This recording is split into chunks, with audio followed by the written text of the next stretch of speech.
Hare Krishna,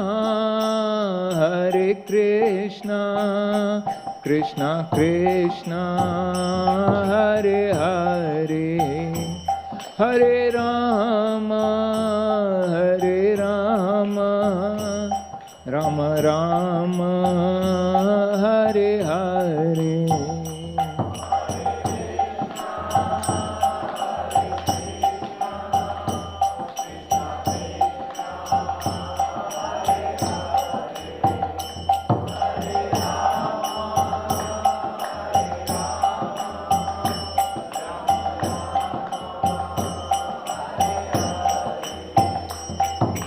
Hare Krishna, Krishna Krishna, Hare Hare, Hare Ram, Ram Ram, Hare Hare.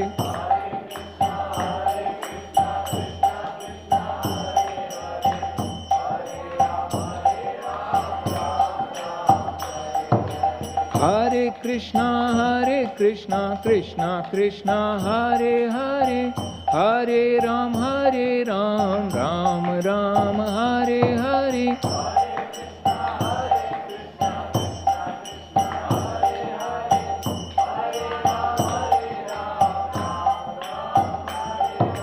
Hare Krishna, Krishna Krishna, Hare Hare, Hare Ram, Ram Ram, Hare Hare.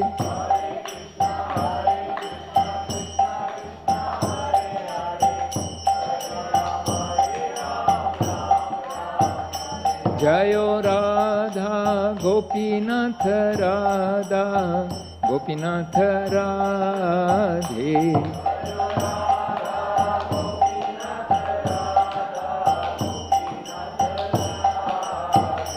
Jayo Shri Gopal, Shri Gopal, Shri Gopal, Jayo Shri Gopal.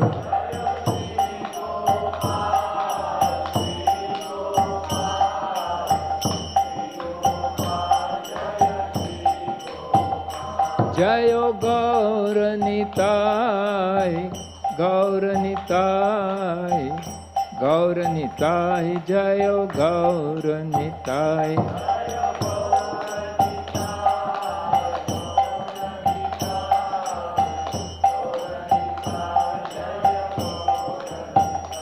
Jayo Jayo Prabhupada, Prabhupada, Prabhupada, Prabhupada.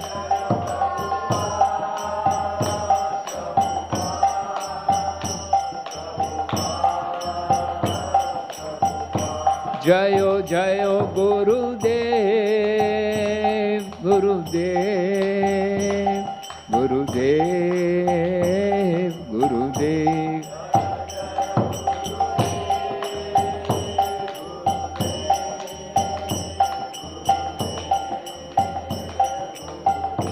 Nitai Gaur Hari Bol, Hari Bol, Hari Bol, Nitai Gaur Hari Bol.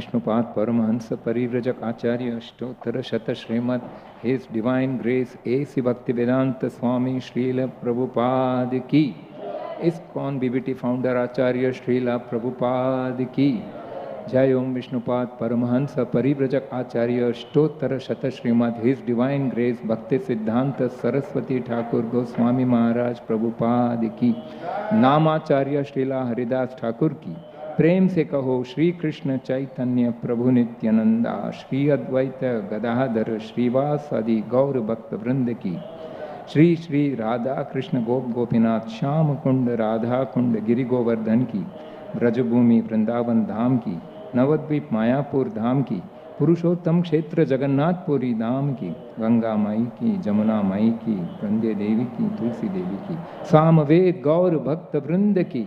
All glories to the assembled devotees, all glories to the assembled devotees, all glories, all glories, all glories to Shri Guru and Gauranga.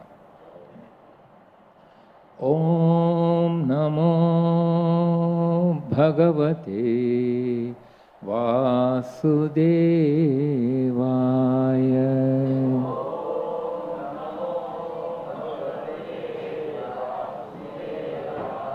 Om Namo Bhagavate Vasudevaya.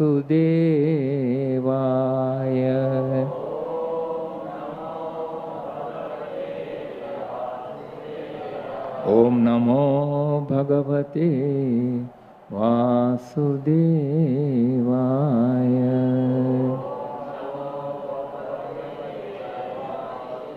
Narayanam Namaskrityam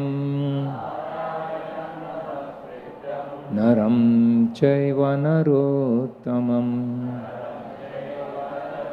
Devim Saraswatim Vyasam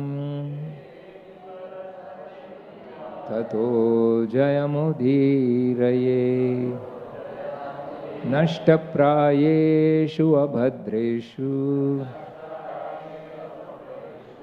Nityam Bhagavata Sevaya Bhagavati Uttama Shloke Bhaktir Bhavati Naishtiki Krishnaya Vasudevaya Devaki Nandanaya Cha Nanda Gopakumaraya Govindaya Namo Namaha Namaha Pankajanabhaya Namaha Pankajamaline Namaha Pankajanetraya Namaste Pankajangriye. Reading from Srimad Bhagavatam, Canto 2, Chapter 7, verse number 47.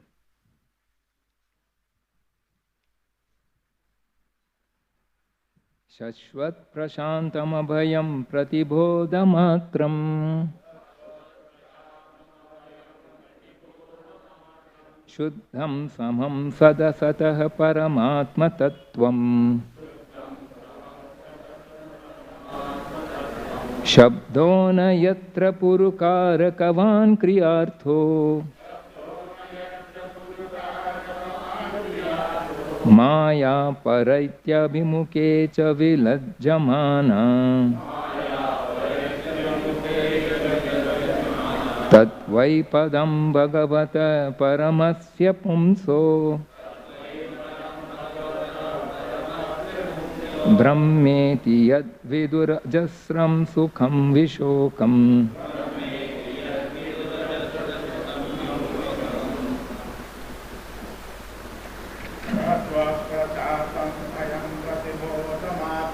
Shashvat prashantam abhayam pratibodhamatram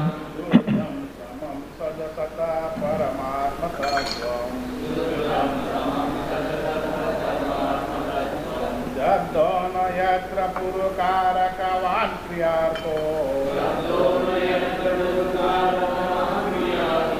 Maya parite vimuke cha vilajjamana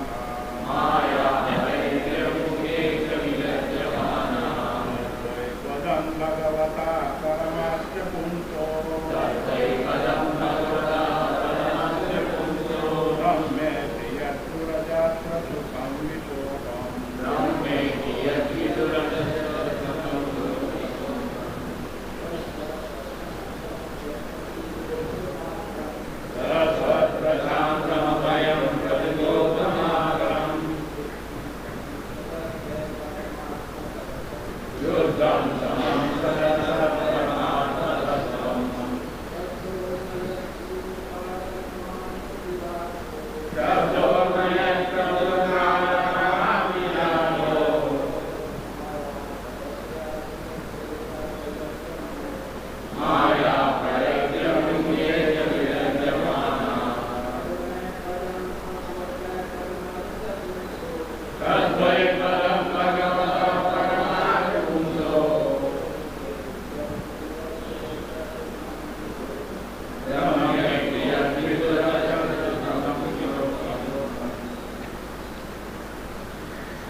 So we go to the translation and purport by His Divine Grace A.C. Bhaktivedanta Swami Srila Prabhupada. Jai Prabhupada.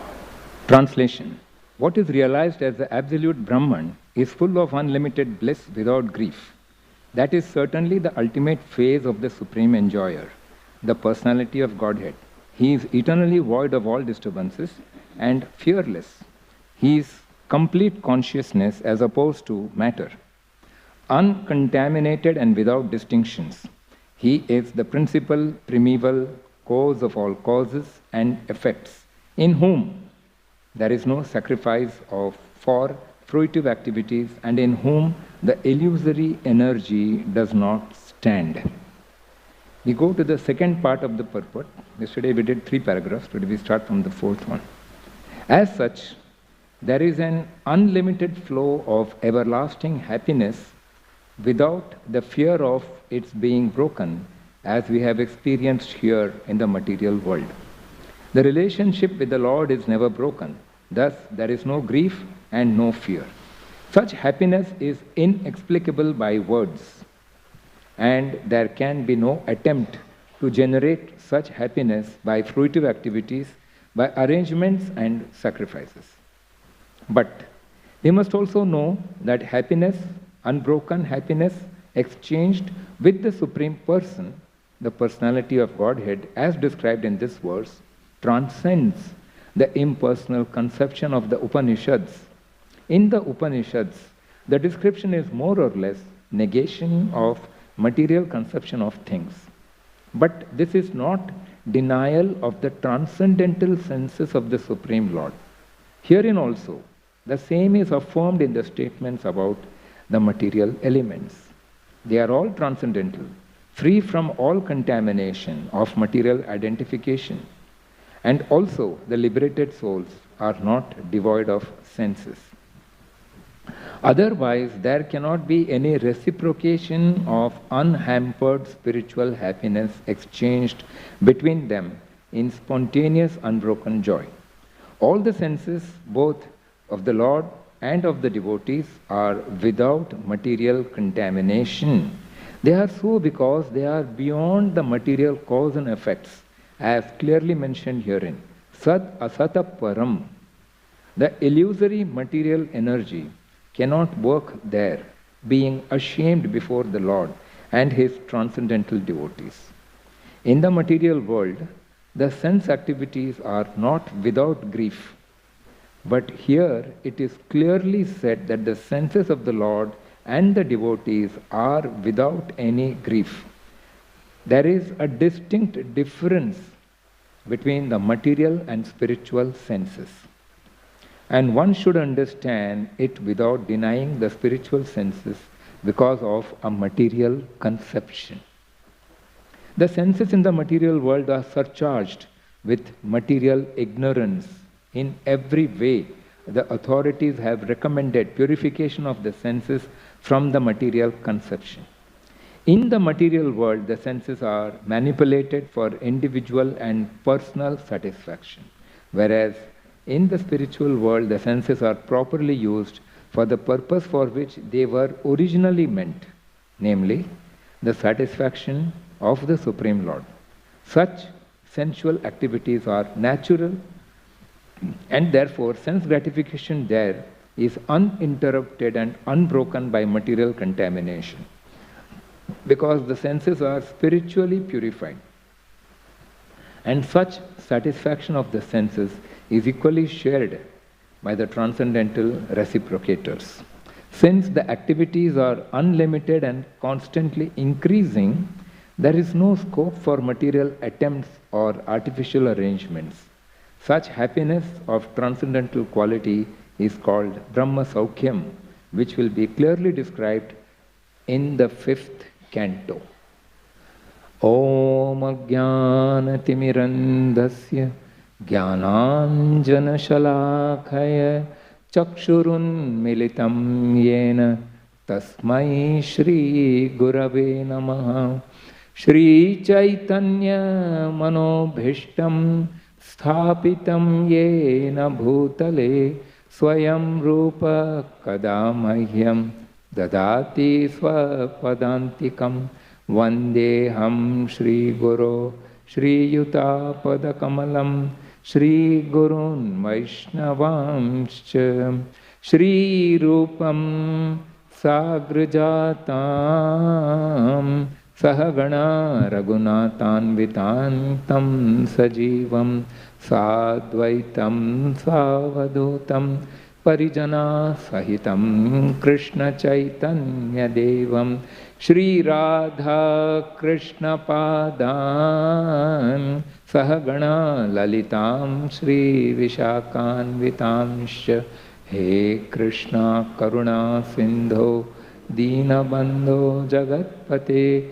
Gopesha Gopika Kanta Radha Kanta Namostute Tapta Kanchana Gaurangi Radhe Vrindavaneshwari Vrishabhanu Sute Devi Pranamami Haripriye Vancha Kalpatarubhyascha Kripa Sindhubhya Evacha Patitanam Pavanebhyo Vaishnavebhyo Namo Namaha Jai Shri Krishna Chaitanya Prabhu Nityananda Shri Advaita Gadadhar Shrivasadi Gaura Bhakta Vrinda Hare Krishna Krishna Krishna Hare Hare Hare Rama Rama Rama Hare Hare. I sincerely beg for the mercy of all the devotees before I can say something, for the glorification of the Lord and for my own purification. And I would like to acknowledge the inputs given by His Grace Radhika Vallabh Prabhu and His Grace Pavaneshwar Prabhu before I attempt to say something.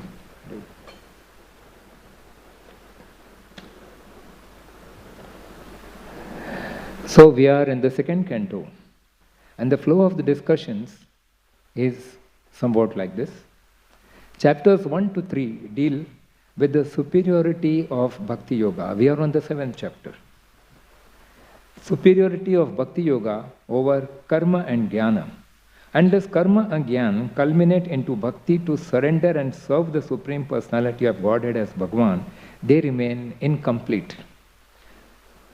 Chapters 4 to 7, in these chapters, by narrating the discussion between Lord Brahma and Narad Muni, Sri Sukadev Goswami is explaining to Parikshit Maharaj the creation pastimes of the Lord as Purushavataras, Mahavishnu, Garbhodakshaya Vishnu and Kshirodakshaya Vishnu, known as Sarga and Visarga. Further, he explains the activities of the Leela Avataras, the Guna Avataras, Manvantara Avataras, Shakti-Avesh Avataras. From 2645 to 2742, it is 42nd verse of the present chapter, all these incarnations, rather we should not call them incarnations, we should call them as avataras, can come under the Bhagavan aspect of the Supreme Personality of Godhead. Verses 27.43 to 27.46, that is just the preceding verses, they describe the worshippers of Bhagavan over the yugas in different forms across various yugas. And in the present verse, 47th verse, after the Bhagavan, two other aspects of the Supreme Lord, the Paramatma and the Brahman aspect, are discussed. Today's purport begins with, as such, there is an unlimited flow of everlasting happiness without the fear of its being broken, as we have experienced here in this material world. So the word broken is used. This material world is very much qualified with this aspect of broken relationships. In fact, even in the newspapers, just a few days back I read a remark by one of the high courts. There are so many cases of application for divorces. What is happening is love at first sight and divorce at first fight. So one's relationship with the Lord is not like that. The relationship with the Lord is unbroken. It is not broken. Even if we forget the Lord, even if we go away from the Lord does not leave us. That is His mercy, that is His kindness. The liberated souls are not devoid of senses. Whenever the Lord descends into the material body, He is still transcendental and not material. His body is fully spiritual. He is at all times untinged by matter. Example, in the Putana pastime of Lord Krishna. Krishna was a small infant baby. All that an infant baby can do is suck the milk of the mother. A baby cannot do anything else. And Krishna did not use anything else to kill Putana. He not only sucked the milk from her breast, he also sucked the poison, and that it clearly shows that Krishna is transcendental to anything of this world. The poison did not affect him at all.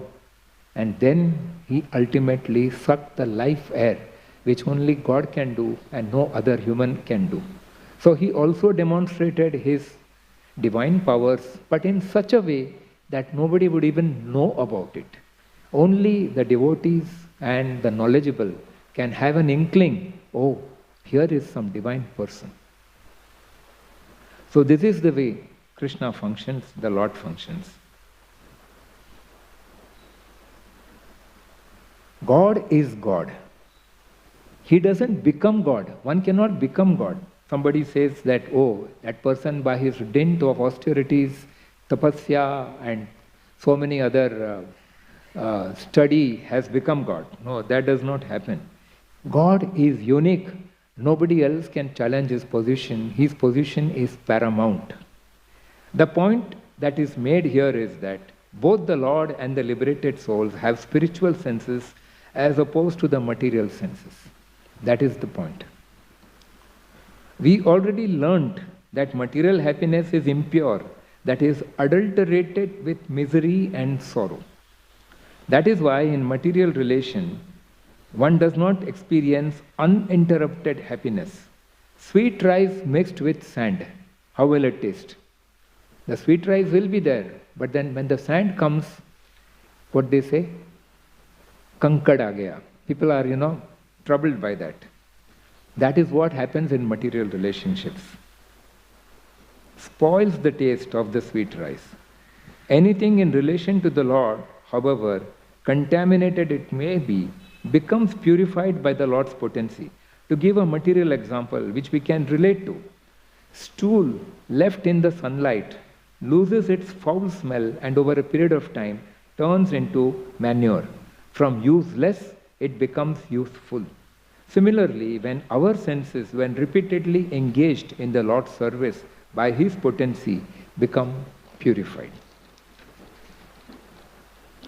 But we should never equate a devotee to the Lord. A devotee gets purified. A devotee can become godly, but never God. How does he become purified? Vishaya vinivartante niraharasya dehinah raso varjyam rasopyasya param drashtva nivartate. Bhagavad Gita 2.59. Though the embodied soul may be restricted from sense enjoyment, the taste for sense objects still remains. But ceasing such engagements by experiencing a higher taste, he is fixed in consciousness. That is, even if one tries to withhold the senses from the sense objects, even then the taste for the sense objects is still not lost. But when one experiences the higher taste, that is the relationship with the Supreme Lord, then the attraction for the sense objects simply falls off like a dry leaf falls off from a plant. That is how a devotee, by experiencing higher taste, that is using his senses to serve the Lord and feeling that reciprocation of everlasting happiness without the fear of its being broken, as we have experienced here in the material world, experiences the param, that is the higher taste. That is actual contact with the Lord. Chaitanya Mahaprabhu during his tour would embrace some fortunate soul. That embrace would change his life. Patitanam Pavanebhyo, the story of Narayani. Srivas Thakur's niece, Chaitanya Mahaprabhu gave her his remnants, and the little girl went into ecstasy. Such potency is also there with some pure devotees of the Lord. Example, Abhiram Thakur, about whom we heard yesterday from His Grace Keshav Chandra Prabhu. Abhiram Thakur Prabhu would touch a person with his whip, and that person would then go into ecstasy. Example, Srinivas Acharya. And Malini Mataji had to come and tell. He touched him once, he touched him twice, and the third time he was about to touch him, and she stopped him. She said, no, he will not be able to bear that ecstasy. The dose of ecstasy that you are giving becomes too high. By the way, ecstasy is the name of a drug to which people get addicted in this material world. But its effect does not last for a long time. That is why they have to take it again and again. And then what happens? It damages their nervous system and ruins their health.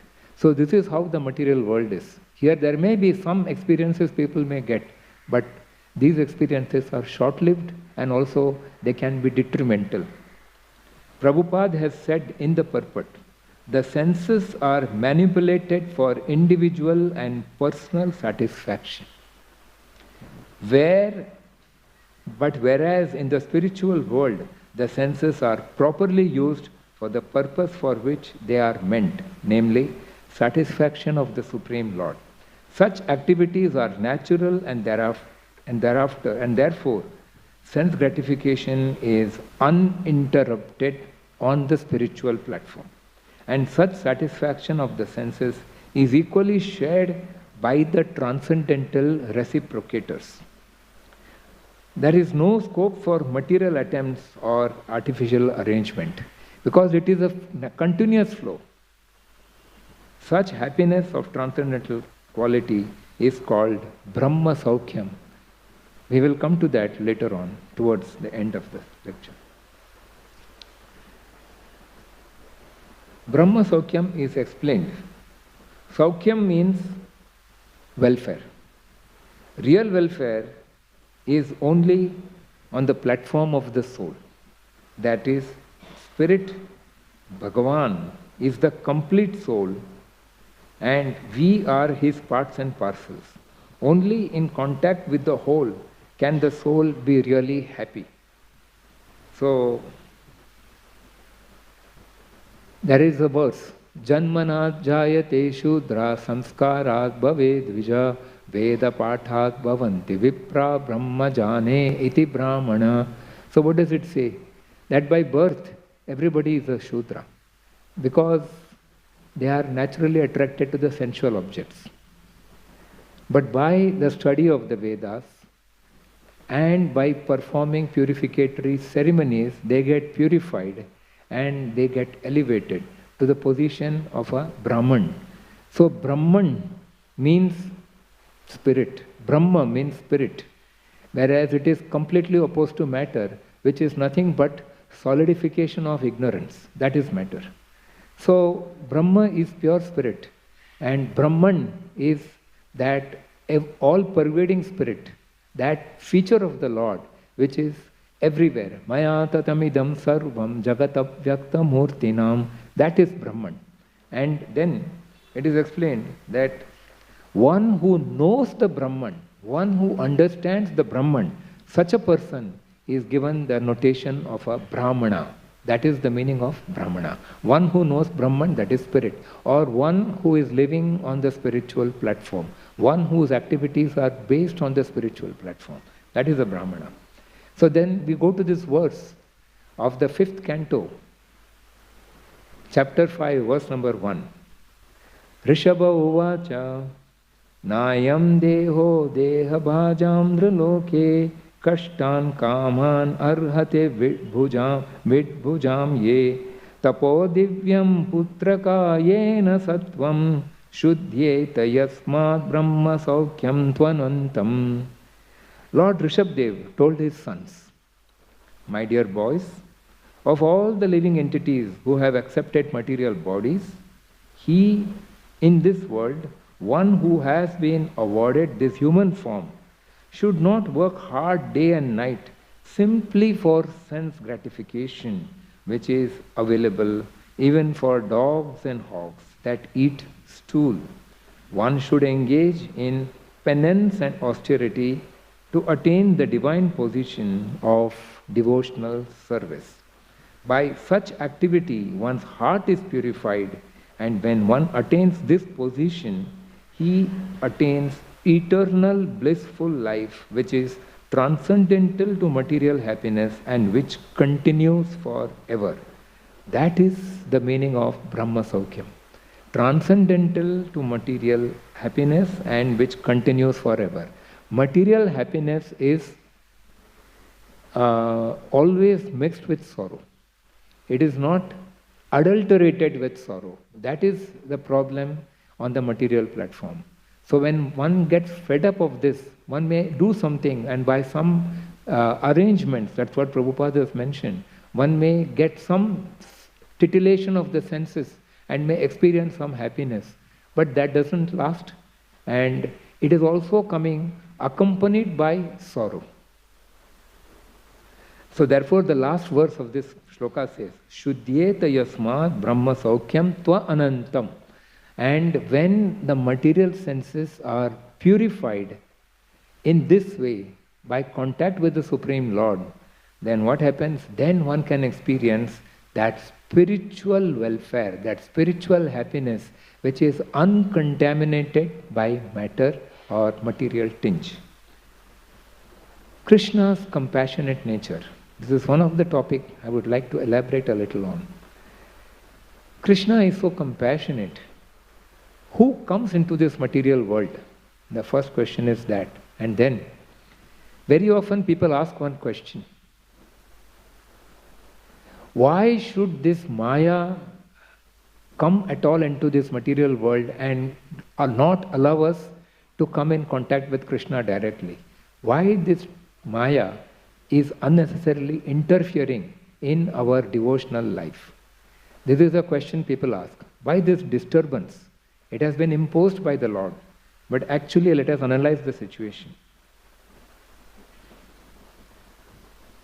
The material world is actually a reformatory for the rebellious souls in the spiritual world. Just as we have a prison house, those who break the laws of the government and cause disturbance to the society.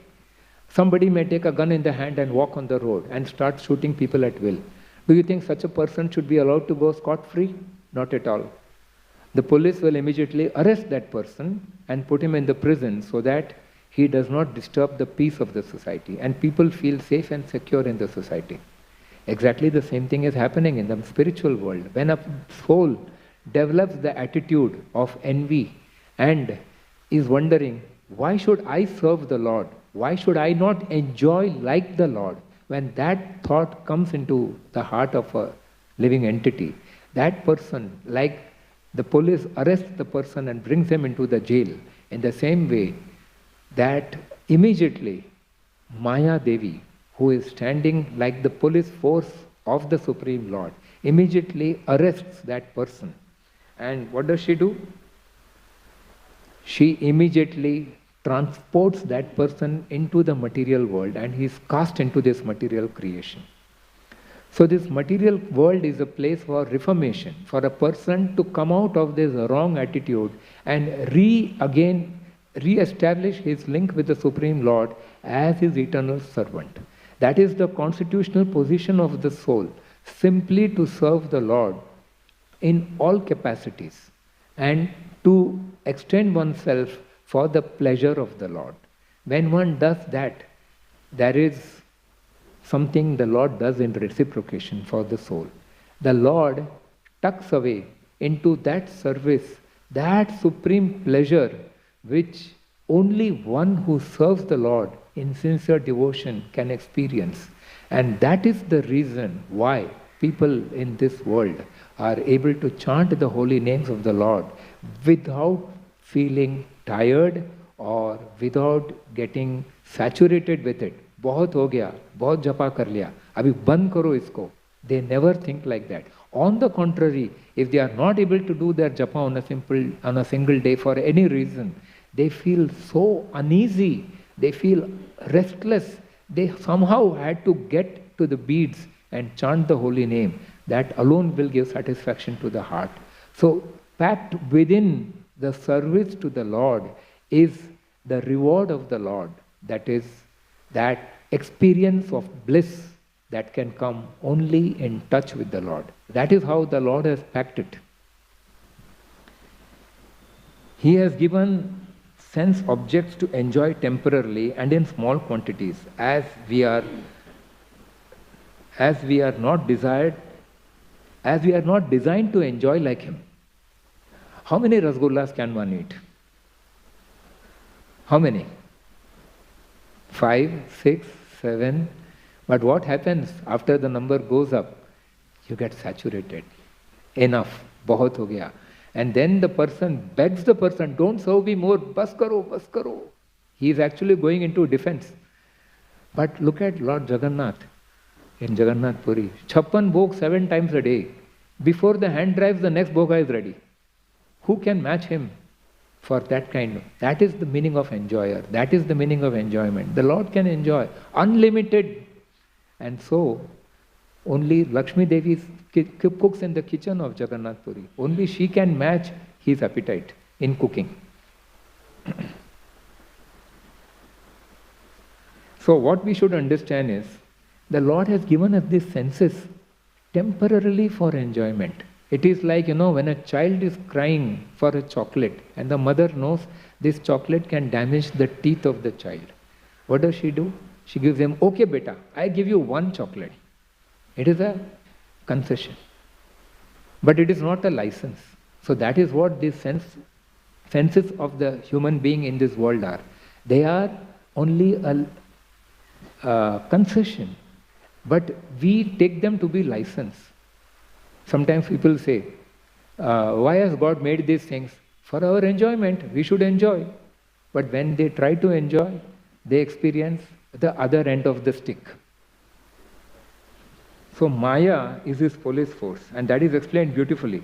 Krishna bahir mukha haya, bhoga vancha kare, nikatastha maya tare, jhapatiya dare. She immediately pounces upon an individual who engages in sense gratification unrestrictedly and arrests that person. And that person comes completely under the illusory potency of Maya Devi.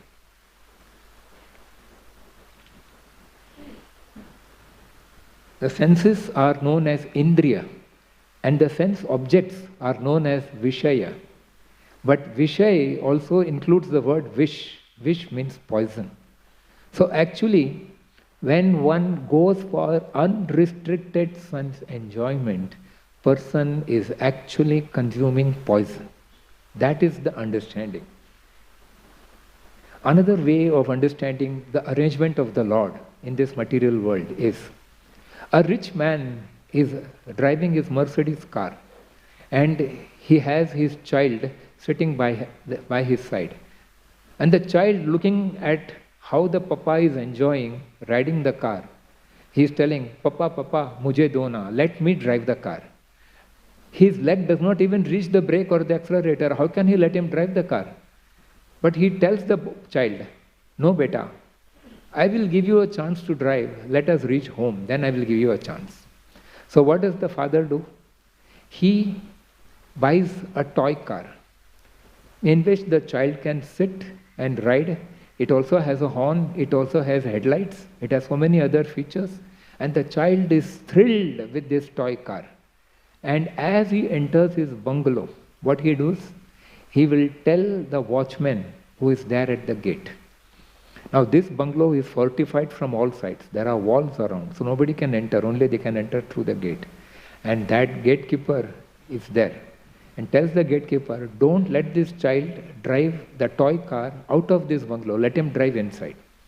And then inside there are other servants. There is a cook, there is a mali, a gardener, and there are so many other servants, and he instructs all of them. Let him enjoy, let him drive the car over here, but let him not go out of this bounds. So that fort-like bungalow is known as a Durga, and that gatekeeper who is there at keeping vigilance over the Durga is Durga. She is that Maya Devi. She is in charge of this material creation, guarding the envious souls so that they do not cause disturbance in the spiritual world. And then the other servants of the Lord who are there, who have been instructed to look after the child, they are the devatas like the Grama Devata, the Kula Devata, and so many others who attend to the day-to-day needs of the living entity in this world. And they try to keep the living entity happy by providing, in small doses, some sense gratificatory boons. And so people, therefore, what do they do in this material world? Kankshanta karmanam siddhim yajanta iha devataha kshipram hi manushe loke siddhir bhavati karmaja. So what do? They immediately rush to the devatas with all their material desires. And quickly, surely enough, because they are empowered to, they reciprocate and their material desires are also satisfied. And they think that this is the all in all. That is where they get into the trap. And therefore the Lord, out of His kindness, out of His compassion, has created this material world in such a way that He does not even let us know that it is a jail. We are tied by invisible ropes so that we don't even know that we are tied. We feel we are free. That is how the Lord is. He is holding us so delicately that we begin to think He is not even there. That is His greatness. So we should then, so how to get to Him, how to go back to Him? So He has provided 3 helplines. And the material world is like a well, where you are deep within the well. It is a dark place and there is no way of coming out on your own. So then He dangles a rope inside, and He dangles 3 ropes. One is Shastra, the other is Sadhu, and the third is Guru. Guru, Sadhu, Shastra, these are the 3 helplines He has given. If you catch on to any one of these, you can be pulled out by the Lord Himself through a chain of His associates, the Guru, Shishya, Parampara. They all heave and pull out those erring souls who are now desiring to go back to the Supreme Lord. So He has made wonderful arrangements, but all that we need to do is go and accept it. Go and be ready to implement it in our life, accept a Guru in our life. And the way to accept a Guru is not by Google search, certainly not. The way to accept a Guru is to introspect and go deep within one's heart. Wonder, why is it that despite the best of my efforts, I have to suffer again and again? Why is it? I am not spared this suffering so many lifetimes. We do not remember all the activities of the past lives, but we remember the activities of the present life. That is short-term memory. I think computer, there is some term. I am not an expert in that. I don't know. But they have got ROM memory and RAM memory. 2 things are there. So there is one kind of memory which will only relate to the present life. But there is another kind of memory which brings back impressions from the past life. So when a living entity has learnt his lesson in one of the past life, then that also comes as impression in the present life. And according to those, what the people do is they choose various options that they are given in this material world. They can choose Sadhu, Shastra and Guru, or they can go for unrestricted sense gratification, and that opens the door to hell. So the choice is always given, and Krishna is so impartial, so neutral, that they begin to think he is not even there. So therefore it is explained that the spiritual world is like the inverted reflection of a tree. And the 15th chapter, the material world is like the inverted tree. So it is explained, Urdvamulamadasyakam ashwatham prahuravyayam chandamsi yasya parnani yastam vedasa vedavid This is explained in the first verse of the 15th chapter. The Supreme Personality of Godhead said, it is said that there is one imperishable banyan tree that has its root upwards and branches downwards, and whose leaves are the Vedic hymns. One who knows this tree is the knower of the Vedas. Prabhupada has explained, this tree of material illusion grows downwards from where Brahma is located at the top of the universe, and its roots grow upwards. The branches spread all across the planetary system. For one engaged in material activities, there is no end to this banyan tree. It expands all around endlessly. Prapancha, confusing one cannot know which is the original trunk. Anang, what is it? Asanga shastrena dhridena chitva. Only one with the weapon of detachment can cut these attachments and surrender to the Supreme Lord Krishna, and then he can go back home, back to Godhead. The material world is a jail or a make-believe place. No real happiness here, not lasting. So go back to Godhead, our true home. Yasmin gatana nivartanti bhuyat. The experience in the spiritual world is actually Brahma Saukhyam. So that is what we should aspire for, and not be caught up in this flickering happiness of this material world. And again come back to square one. Now, I would like to share all these thoughts, how the Lord is so compassionate to the living entity, and this material world is his creation is actually his, I would say, a proof of his compassion. So, man sweats and frets on what his heart gets set. Until he achieves it, he will not rest. Yet when he gets his heart's desire, new passions surge up and new goals arise. Fresh efforts forthcome and he continues to strive, chasing the horizon that is never to arrive.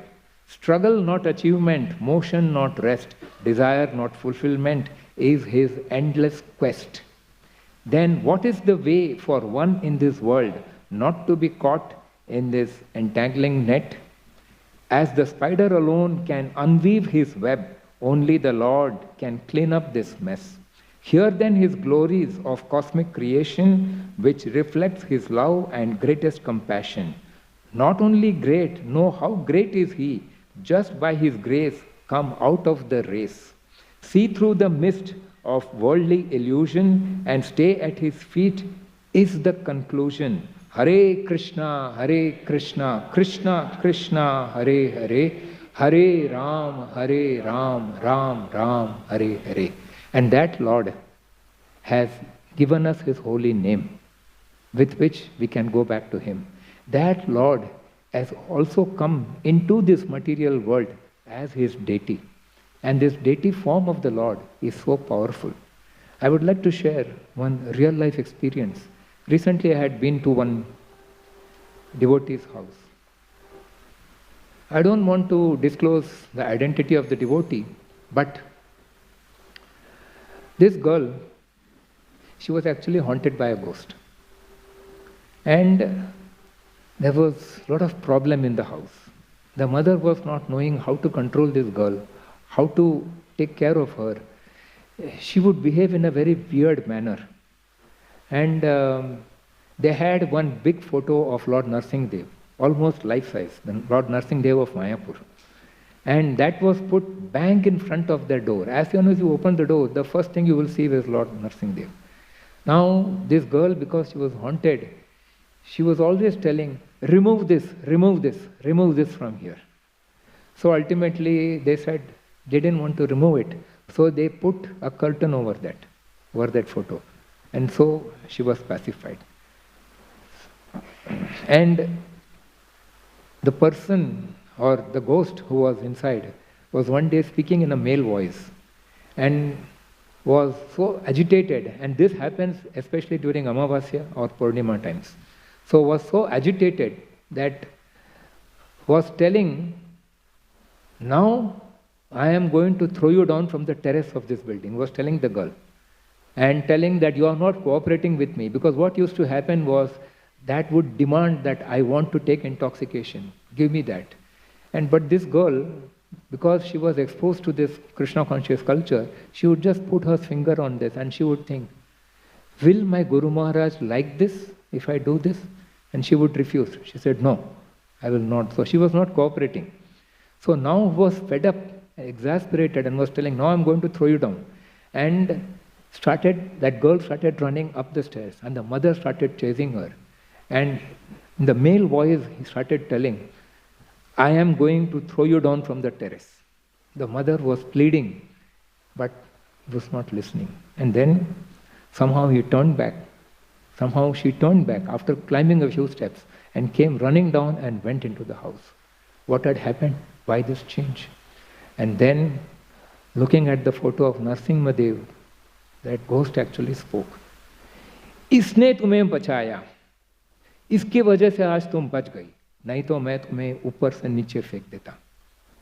The mother was so exhausted, she was so very exasperated that every time such things would happen, she would take the beat and start chanting 32 rounds, not just 16 rounds.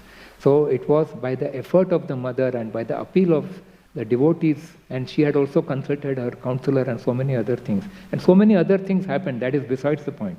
But the point to be proved here is, the Lord is always there to protect his devotees. In various ways he is available, even in the form of his deities also. He comes into the homes of devotees. I remember when we had deity welcome in my house in the year 2004, ISKCON Prabhu, my counselor, told me, in this age of Kali, the deities are standing outside every house. Gaur Nitai are standing outside the door of every house, just waiting, when will this householder open the door and let me inside. They actually want to enter every house, protect the devotees, uplift them and take them back to Godhead. This is the mercy of the devotees. So I just have something more to share and then I will stop.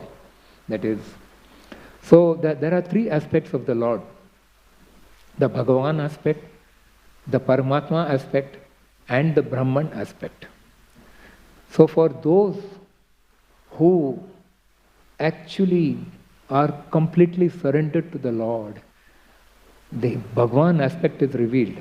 And the Lord also reveals to them within the heart his form in various ways according to the way in which they approach him. And they are fully pacified and satisfied. My Lord is with me. Others who make attempts on their own, like the yogis, they are known as the Hiranyagarbhas. So they try to connect to the Paramatma feature of the Lord within the heart. And the Lord reciprocates accordingly and gives them also that satisfaction. And yet others, the Jnanis, who are trying to approach the Lord by their mental efforts, they flex the mental muscles and they try to acquire knowledge in various ways. The Lord also rewards them by connecting with them in the Brahman feature. So this way, the Lord, and actually what is this ego? Ego is nothing but a curtain that the Lord has dropped between himself and the devotee who is envious of the Lord, so that the Lord can hide himself, and the devotee then, hidden from the Lord, can feel more relaxed and at ease and can try to enjoy this material world and try to lord it over material nature. So therefore the Lord hides himself, and that is the curtain of ego he is dropping. So only when one surrenders to the will of the Lord and actually comes out of this attraction for the sense gratificatory process or for the attraction of the sense objects of this material world, then the Lord gradually gives them the higher taste and actually is making the way for them to go back to Godhead by revealing his personal feature also to them in the deity form and giving them a chance to serve him in the deity form. And he also gives them the benefit of having a guru in their life who also guides them back very safely, gives them the association of devotees. All this is the merciful way of the Lord. So what is the Lord doing? He is actually playing hide and seek. When you don't want to see him, he is hiding. But when you want to see him, he is revealing himself. So this is entitled hide and seek. Krishna, my Lord, you are so great, with a threefold bend, but yet so straight. Brahman, Paramatma and Bhagwan, these features three are all your own. As Brahman, Jnanis look at you. As Paramatma, Yogis know you. With Bhakti, Bhaktas serve you, Lord, as the all-in-one Supreme Bhagwan. As Brahman, you are all-pervasive. As Paramatma, you rule the heart. As Bhagavan, you have your own abode, far way beyond the material mode. Through space and time and still beyond, your domain is simply all round. You hold each one with such tender care that some tend to think you are not there. But for those who seek you, O Supreme Lord, you stand revealed like the dazzling sun. It is a game of hide and seek you play to sport with your children in this way. Hare Krishna, Krishna Krishna, Hare Hare. Hare Ram, Ram Ram, Hare Hare. Hare Krishna. Thank you very much.